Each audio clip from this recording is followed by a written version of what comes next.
ఆంధ్రప్రదేశ్లో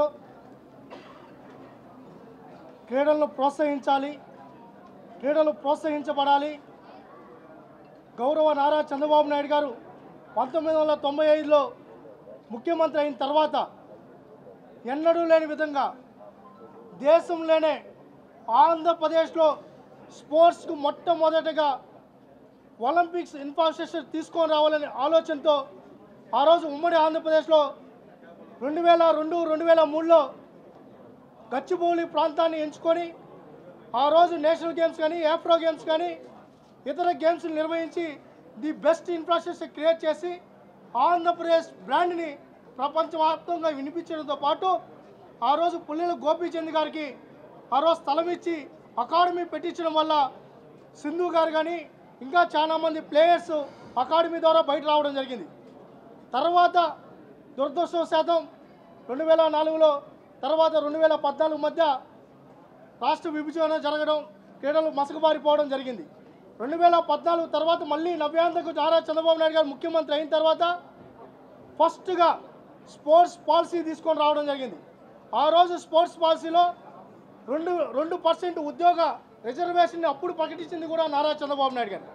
ఆ రోజు ప్రతి నియోజకవర్గంలో క్రీడా వికాస కేంద్రాలు ఉండాలి. మన పిల్లలు ఆ నియోజకవర్గంలోనే ఆ నియోజకవర్గ హెడ్ క్వార్టర్లోనే వివిధ గేమ్స్లో ట్రైన్ అయ్యి నేషనల్ గేమ్స్కి అదేవిధంగా ఇతర గేమ్స్కి ఇక్కడి నుంచే వెళ్ళాలనే ఉద్దేశంతో ఆ రోజు క్రీడా వికాస కేంద్రాలు కూడా తీసుకొని రావడం జరిగింది.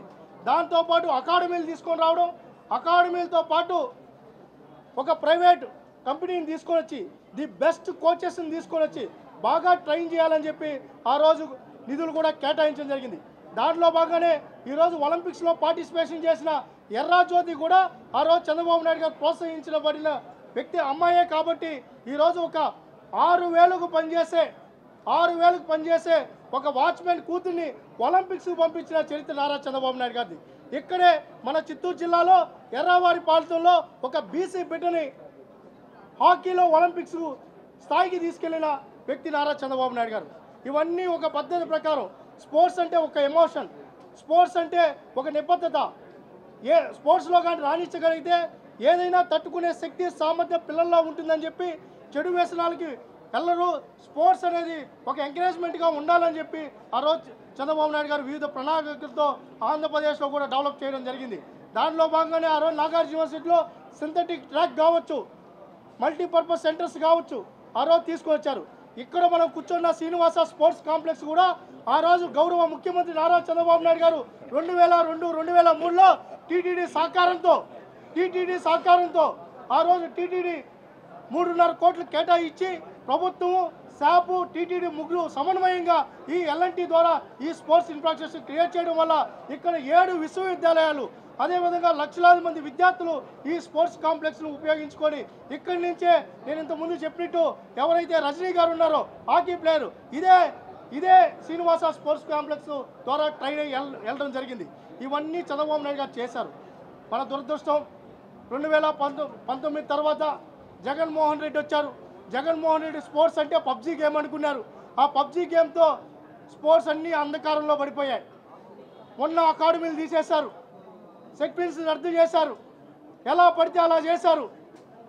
యూత్ డిపార్ట్మెంట్ నాశనం చేశారు, స్పోర్ట్స్ డిపార్ట్మెంట్ నాశనం చేశారు. లాస్ట్కి మీరు చూశారు, ఉన్న నిధులన్నీ పక్కదారి పట్టించారు. అయితే మళ్ళీ చంద్రబాబు నాయుడు గారు ముఖ్యమంత్రి అయిన తర్వాత, రాంప్రసాద్ రెడ్డి గారు మంత్రి అయిన తర్వాత, స్పోర్ట్స్ శాఖ మంత్రి అయిన తర్వాత ఒక నిర్దిష్ట ప్రణాళికతో ఈ రాష్ట్రంలో మళ్ళీ స్పోర్ట్స్ డెవలప్ అవ్వాలి, క్రీడాకారులకు ఉపయోగం కావాలని చెప్పి ఆ రోజు మళ్ళీ చంద్రబాబు నాయుడు గారు ప్రకటించిన స్పోర్ట్స్ పాలసీనే గత 5 ఏళ్ళు పాలసీయే లేదు. మళ్ళీ చంద్రబాబు నాయుడు గారు వచ్చిన తర్వాత మొట్టమొదటిగా స్పోర్ట్స్ పాలసీని ఒకే రోజు రివ్యూలో ఆ రోజు రాంప్రసాద్ అన్న గారు ఉన్నారు, చాలా సజెషన్స్ కూడా ఇచ్చారు. ఆ రోజు చంద్రబాబు నాయుడు గారు, రాంప్రసాద్ అన్న గారు అదేవిధంగా అధికారులందరూ కూర్చొని ఒకే రోజులో స్పోర్ట్స్ పాలసీని ప్రకటించిన ఏకైక ముఖ్యమంత్రి నారా చంద్రబాబు నాయుడు గారు. ఆ రోజు అనేకంగా మేము ఇదే రాంప్రసాద్ అన్న 25 లక్షలు ఇస్తే లేదు ₹1 కోటి ఇవ్వాలని చెప్పి, ఒలింపిక్స్కి 3 కోట్లు అంటే కాదు 7 కోట్లు ఇవ్వాలని చెప్పి, క్రీడాకారులు ప్రోత్సహించబడాలని చెప్పి ఒలింపిక్స్లో కానీ గోల్డ్ మెడల్ వస్తే 7 కోట్ల రూపాయలతో పాటు గ్రూప్ 1 ప్రకటించడం జరిగింది. ఇవన్నీ ఒక పద్ధతి ప్రకారం చంద్రబాబు నాయుడు గారికి క్రీడలను డెవలప్ చేయాలనే ఉద్దేశంతో ముందుకెళ్తున్నాం. దానిలో భాగంగానే ఈరోజు శ్రీనివాస స్పోర్ట్స్ కాంప్లెక్స్లో మంత్రి గారి సహకారంతో, మా ఎండి గిరీష్ గారి సహకారంతో, మా కలెక్టర్ గారు, ఈ DSA chairman, district sports authority chairman collector గారు వెంకటేశ్వర సారు, ఆయన కూడా స్పోర్ట్స్ మ్యాన్, క్రికెట్ ఆడతారు. ఏది కావాలన్నా బాగా మీరు చేయండి, కన్స్ట్రక్టివ్గా చేయండి. దాంతోపాటు మీరు క్వాలిటీలో రాజీ పడద్దండి, డబ్బు విషయంగా మీరు రాజీ పడద్దని చెప్పి ఎప్పుడూ నన్ను వెన్నుదట్టి ప్రోత్సహించడం జరుగుతుంది. ఈ తిరుపతి జిల్లాలో స్పోర్ట్స్ని డెవలప్ చేయాలని చెప్పి ఇటు కలెక్టర్ గారు, స్పోర్ట్స్ అథారిటీ, మంత్రి గారి సహకారంతో, ముఖ్యమంత్రి గారి ఆదేశాలతో సమర్థవంతంగా ఈ జిల్లాలో స్పోర్ట్స్ని డెవలప్ చేయడం జరుగుతుంది. గొల్లవాణి గుంటను కూడా అతి తొందరలోనే క్రీడాకారులకు అందుబాటులో తీసుకురావడంతో పాటు ఇప్పటికే 34 ఎకరాలని ఇప్పటికే కలెక్టర్ గారు, ముఖ్యమంత్రి గారి ఆదేశాల మేరకు, మంత్రి గారి ఆదేశాల మేరకు ల్యాండ్ కూడా ఐడెంటిఫై చేయడం జరిగింది. ది బెస్ట్ ఇన్ఫ్రాస్ట్రక్చర్ ఇచ్చడంతో పాటు ఈ తిరుపతిని స్పోర్ట్స్ హబ్గా మార్చాలనే ఆలోచనతో ముందుకెళ్తున్నాం. ఎక్కడా లేని విధంగా తిరుపతిలో శ్రీనివాస స్పోర్ట్స్ కాంప్లెక్స్లో ఈరోజు మంత్రి గారి చేతుల మీద వివిధ రకాల క్రీడలు కూడా ఇక్కడ ప్రారంభోత్సవం జరిగింది. ఇటు ఎమ్మెల్యే గారి సహకారంతో, మా కూటమి నాయకుల సహకారంతో, టీటీడీ సహకారంతో ఈ తిరుపతిలో స్పోర్ట్స్ని బ్రహ్మాండంగా అభివృద్ధి చేయడంతో ఇక్కడి నుంచి మన పిల్లలు ఒలింపిక్స్ వెళ్ళాలనేదే నా కోరిక. ఎందుకంటే నేను ఇక్కడే పుట్టాను కాబట్టి ఇక్కడున్న పిల్లలు ఖచ్చితంగా ఒలింపిక్స్ స్థాయికి వెళ్ళాలనేది దృక్పథంతో కూటమి ప్రభుత్వం పనిచేస్తుందని చెప్పి తెలియజేసుకుంటూ జై జన్మభూమి. పక్కదారి పట్టించిన వ్యక్తి పక్కదారి గురించి మాట్లాడుతున్నారు. ఆయన వేసిన రోడ్లు ఎక్కడో ఎదుక్కోవాలి. ఇది టీటీడీ నిధులతో ఆడ శంకుస్థాపన రాయిలు ఉన్నాయి, భూమి పూజ చేసిన రాయిలు అక్కడే ఉన్నాయి. టీటీడీ ఆధ్వర్యంలో గౌరవ నారా చంద్రబాబు నాయుడు గారు శంకుస్థాపన చేశారు, ఇక్కడే ఉన్నాయి. బహుశా ఇక్కడ మన సుగుణమ్మ గారు కూడా ఆ రోజు వాళ్ళ భర్త గారు కూడా ఈ క్రియాశీలక రాజకీయాల్లో ఉన్నారు. మాజీ శాసనసభ్యులు, ఆయన కుటుంబంకి పూర్తిగా తెలిసి తిరుపతిలో ఏం జరిగిందనేది. ఇక చాలామంది ఉన్నారు. ఇది టీటీడీ నిధులతో. ఆ రోజు ఆలోచన ఏంటంటే ఇక్కడ ఆర్ట్స్ కాలేజ్ ఉంది, ఎస్వి యూనివర్సిటీ ఉంది, మహిళా యూనివర్సిటీ ఉంది, ఎస్జిఎస్ కాలేజ్ ఉంది. ఇవన్నీ పిల్లలందరూ కూడా ఇక్కడ వచ్చి ట్రైన్ అవడంతో పాటు ఆరోగ్యం కోసం టీటీడీ ఎంప్లాయీస్ 10,000 పైన ఉన్నారు. వాళ్ళందరూ కూడా దీన్ని ఉపయోగించుకోవాలనే ఉద్దేశంతో ఆ రోజు purely students, TTD students, purpose of TTD students sports development. ఇక్కడ క్లియర్గా ఆ రోజు ఏదైతే ఎంఓయూ జరిగిందో ఆ ఎంఓయూ బహుశా అతను చదువుకోవాలి. వాళ్ళ నాన్న కూడా ఇక్కడ స్విమ్మింగ్ ఆడేవాళ్ళు. వాళ్ళ పెదనాన్న కావాలో చిన్నాయన కావాలో నా భూమన్ గారు నాకు ఐడియా లేదు. ఆయన కూడా ఇక్కడే స్విమ్మింగ్ ఆడేవాళ్ళు. బహుశా రేపో ఎల్లుండో స్విమ్మింగ్ పూల్ స్టార్ట్ అవుతానే ఆయన కూడా వచ్చి ఆడతారు. బహుశా ఆయన వచ్చి వాళ్ళ నాయన్ని, వాళ్ళ పెదనాయన్ని వాళ్ళని అడిగి అప్పుడు నిధుల గురించి మాట్లాడితే బాగుంటుంది.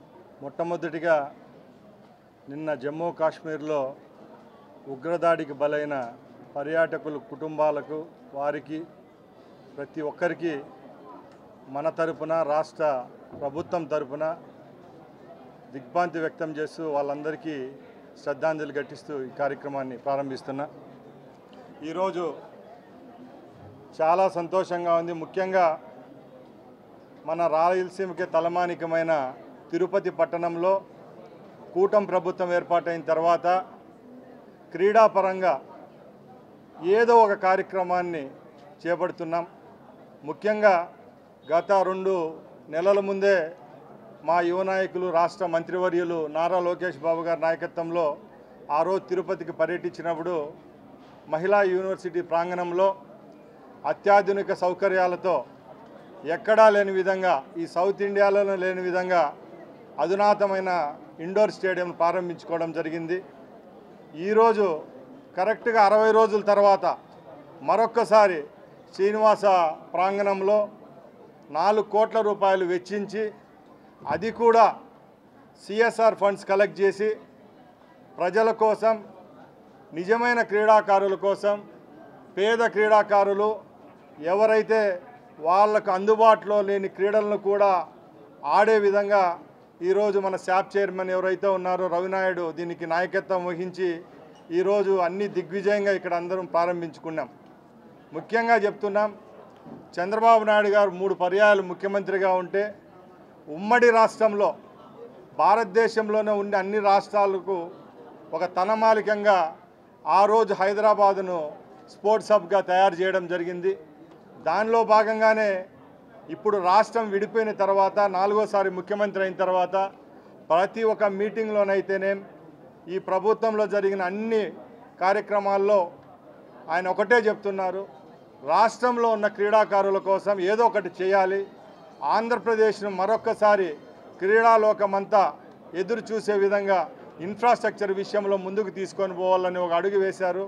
దానిలో భాగంగానే 29 రాష్ట్రాల్లో ఎక్కడా లేని విధంగా క్రీడాలోకంలో ఉన్న క్రీడాకారులందరికీ గౌరవిస్తూ ఒక మకుటాన్ని, ఒక కిరీటాన్ని పెట్టే విధంగా 3% ఉద్యోగ అవకాశాల్లో కల్పిస్తామని చెప్పి 3%ను కూడా మేనిఫెస్టోలో తీసుకొని రావడం, స్పోర్ట్స్ పాలసీని తయారు చేయడం.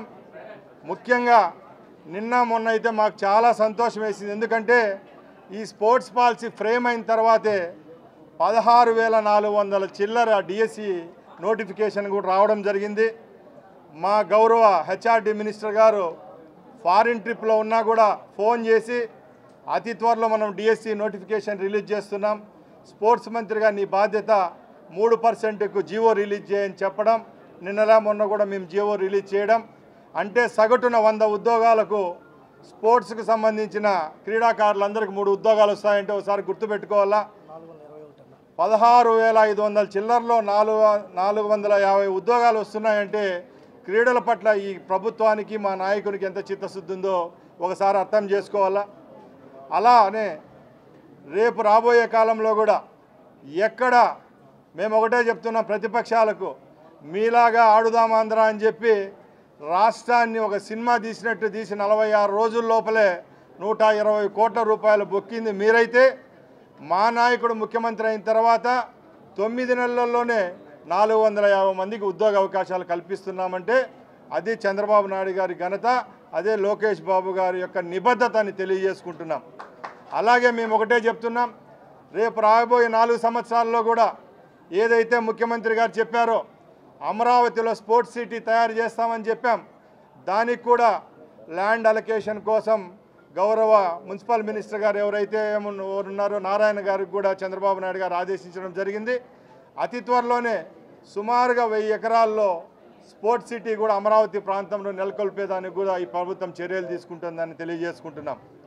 అలాగే ఇప్పుడు ఒక ప్రెస్ సోదరులు ఒకటే అడిగారు, ఇక్కడ ఈ 8 నెలల్లోనే స్పోర్ట్స్కి సంబంధించి ఏదైతే సిఎస్ఆర్ ఫండ్స్ తీసుకొని వచ్చి ఇక్కడ డెవలప్మెంటల్ ప్రోగ్రామ్స్ మేము చేయడం జరిగితే మీ అందరూ చూశారు కళ్ళారా, ఎంత బాగా ఎంత క్వాలిటీతో ఈ స్టేడియంలన్నీ మీ తయారైనాయో ఒకసారి గమనించాల.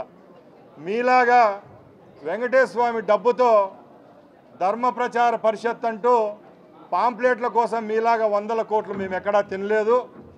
మీకు మీ అనుయాయులకు ఆడిట్ లేని డబ్బులు 100 కోట్లు ఖర్చు పెట్టి 5 సంవత్సరాలు మీరు తింటే కేవలం 1 కోటి రూపాయలు తీసుకున్న ఎవరైతే మా చైర్మన్ గారు టీటీడీ తరఫున ఏదైతే మా బిఆర్ నాయుడు గారి దగ్గర తీసుకొని ఆ డబ్బును ఏ విధంగా ఖర్చు పెట్టామో ఒకసారి గ్రహించాల. పత్రికా సోదరులు మీ అందరికి కూడా మేము అడుగుతున్నాం, మీరు మాకు ఏ విధంగా క్వశ్చన్ అడిగినారో ఈ తిరుపతి వెంకటేశ్వర పాదాల సాక్షిగా మేము మిమ్మల్ని అడుగుతున్నాం, మీరు వాళ్ళని క్వశ్చన్ అడగండి. వాళ్ళలాగా దేవుడు ఒకటే, పెద్ద మనుషులు ఒకటే చెప్తారు, మానవ సేవే మాధవ సేవ అంటారు. వెంకటేశ్వర స్వామికి వచ్చిన డబ్బు కూడా పేద ప్రజలు ఇచ్చిన డబ్బే. ఆ డబ్బును కూడా పేద విద్యార్థుల కోసం ఎవరైతే స్పోర్ట్స్ పర్సనాలిటీస్ ఎవరైతే ఉంటారో వాళ్ళ కోసమే ఖర్చు పెడుతున్నామే తప్పక చైర్మన్కో మంత్రికో ఈ ప్రభుత్వానికి దీంట్లో ఏ విధమైన వాటాలు లేవని ఇప్పుడైనా దేవుని విషయంలో మాట్లాడేటప్పుడు నిబద్ధతతో మాట్లాడవలసిందిగా వాళ్ళకు కోరుకుంటున్నాం. ఎందుకంటే ప్రతి ఒక్క దాని విషయంలో సెల్ఫ్ గోల్ కొట్టుకుంటున్నారు. ఇంకా దాని గురించి ఎందుకంటే మన రాష్ట్ర 10 రోజుల నుంచి అంతా పేపర్లు టీవీల్లో ఆ విషయం వచ్చింది కాబట్టి నేను ఎత్తడం లేదు. ముఖ్యంగా మేమైతే స్పోర్ట్స్ విషయంలో చాలా చిత్తశుద్ధిగా ఉన్నాం. ముఖ్యంగా ఈ రిజర్వేషన్ల విషయంలో ఒక పెద్ద అచీవ్మెంట్ ఈ రాష్ట్రానికి. ఎందుకంటే ఏ రాష్ట్రంలో లేని విధంగా 3% ఇచ్చాం. అలాగే ముఖ్యమంత్రి గారు రేపు రాబోయే కాలంలో ఒలింపిక్స్కి అయితేనేం, Asian games, Afro Asian games, అలాగే అన్ని గేమ్స్కు పోయే విద్యార్థులకు ముందు ప్రభుత్వంలాగా ఛార్జీలు ఇవ్వలేని, ట్రైన్ టికెట్లు ఇవ్వలేని పరిస్థితుల్లో మేము లేము. తప్పకుండా ప్రోత్సాహకాలు ఉంటాయి. ఏవైతే రేపు వాళ్ళు ఎక్కడైతే పేమెంట్కి పోయి అక్కడ ఆడేదానికి పోతారో ఆ విద్యార్థులందరికీ ట్రైనింగ్ ఉంటుంది. అలాగే వాళ్ళు పోయే ఖర్చులు కూడా ఈ ప్రభుత్వం భరిస్తుందని తెలియజేసుకుంటూ ఇలాంటి కార్యక్రమాలు చేపట్టేదానికి రేపు రాబోయే కాలంలో కూడా స్పోర్ట్స్ అథారిటీ ఆఫ్ ఆంధ్రప్రదేశ్ ముందుంటుందని తెలియజేసుకుంటూ సెలవు తీసుకుంటున్నా. జై హింద్. ముఖ్యంగా 10వ తరగతి రిజల్ట్స్ వచ్చాయి. దాంట్లో ఎప్పుడూ లేని విధంగా, ఎందుకంటే నారా లోకేష్ బాబు గారు హెచ్ఆర్డి మినిస్టర్ అయిన తర్వాత చాలామంది టీచర్స్తో ఇంటరాక్ట్ అయినా పిల్లలతో ఇంటరాక్ట్ అయినా ఒకటే చెప్తున్నారు, ఏ వ్యక్తికైతే ఏ పదవి ఇవ్వాలో అదే ఇచ్చారు చంద్రబాబు నాయుడు గారు.